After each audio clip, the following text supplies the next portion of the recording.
Welcome to Hull and Estates and Succession Planning, a series of podcasts hosted by Ian Hull and Suzana Popovic-Montag.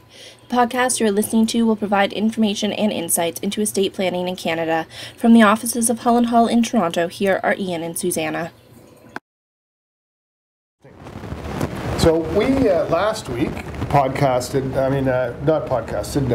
attended at our Hull & Hull breakfast. We do 3 a year, and we try to have our one of our breakfasts right after Labor Day or shortly thereafter.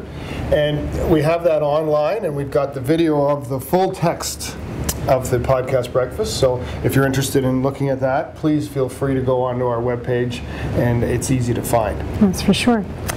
The topics at that breakfast were focused on a recent Court of Appeal decision dealing with whether a gift is a gift or not, and Nadia Harris-Simowitz spoke on that. And then our partner Dave Smith spoke on some points regarding representation during litigation. But what we talked about is what we want to just sort of touch on in our podcast today. And what we did was we broke down and discussed some of the ethical considerations that lawyers have to face when dealing with an administration of an estate and dealing with litigation relating to an estate and so forth.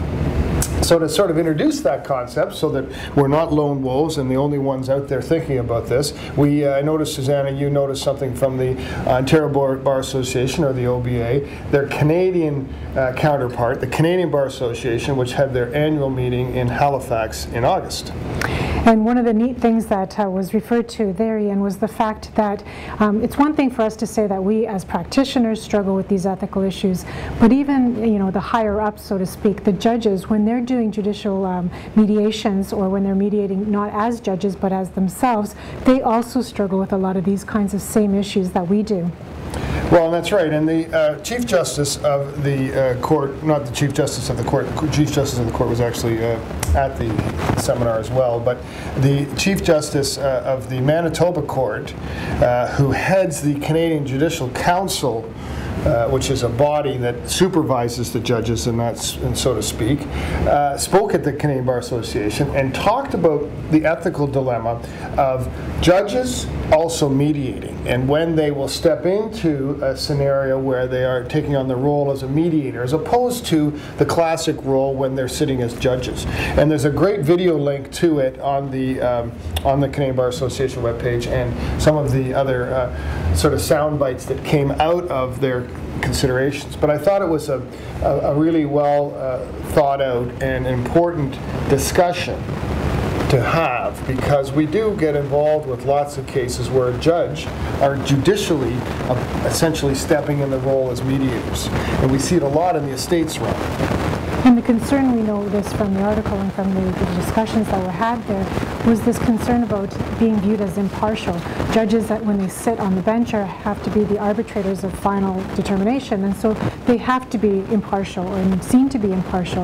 And their concern when they're doing these kinds of mediations, or some of them anyways, is that there may be a perception that they're no longer impartial because they are hearing both sides and yet somehow stepping into the fray, as you say. So that was what I thought was really interesting to take away from that they have that particular concern.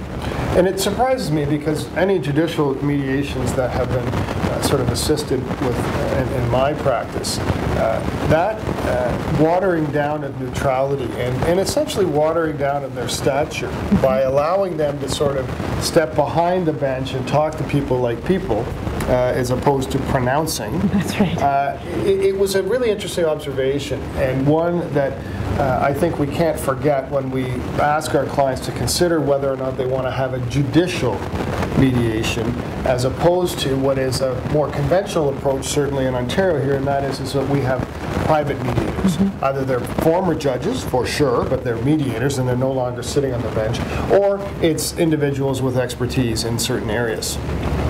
So it's an interesting debate, and one that I think opens the door to some of the questions that we're struggling with, and our clients are going to struggle with, in terms of our roles in the day-to-day administration of justice. That's for sure. So to bring it down to brass tacks, so to speak, and to talk about a specific illustration in the context of estates, we also during our breakfast talked about the buy-in decision, and that was a case that came out by Justice Brown around literally days before our breakfast meeting. And the interesting thing about that case is we're always dealing with people who are coming to us at a very vulnerable point in time. They've got a will, they've got an appointment as an estate trustee perhaps, or they're beneficiaries under a will that appoints an estate trustee.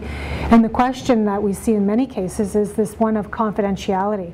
When can we get documents from the lawyer who's created a will for someone? When can we get their file if that's something that becomes necessary? And the buy-in decision, as you say, was very timely in the sense that it brought to light, and it also gave us an answer on one of the questions that we deal with on a regular basis. And I think the buy-in case is really helpful to clients because it's sort of interesting what a client will do and understand when they come to see a lawyer in a classic scenario when they're drawing their will and they sign it up and it's all properly done and the lawyer keeps the will. What is the impact and what is the role of that document after you die from not just everybody thinks they're going to distribute the estate, but from that technical point of what do we do with the original document itself. So the buy-in decision actually regurgitates and reiterates law, and it's a helpful summary, and we thank Justice Brown for that. And it reminds us of those steps. And I think in our next podcast, we'd like to just spend a few minutes talking through that so that clients can better understand what the expectations are of that document. While they're dead, they may not entirely have that top of mind when they sign the document. So that I think we'll leave the sort of the meat of the buy-in decision for our next podcast, and we'll wind up this podcast to again thank everyone for joining us today. Thank you, Suzana. Great to have you here, and we look forward to our next podcast. Yes, thanks very much, Ian. You have been listening to Hall on Estate and Succession Planning by Ian Hall and Suzana Popovic-Montag. The podcast that you've been listening to has been provided as an information service. It is a summary of current issues in estates and estate planning. It is not legal advice, and you're reminded to always speak with a legal professional regarding your specific circumstance. To listen to other Hull & Hull podcasts or leave any questions or comments, please visit our website at hullestatemediation.com.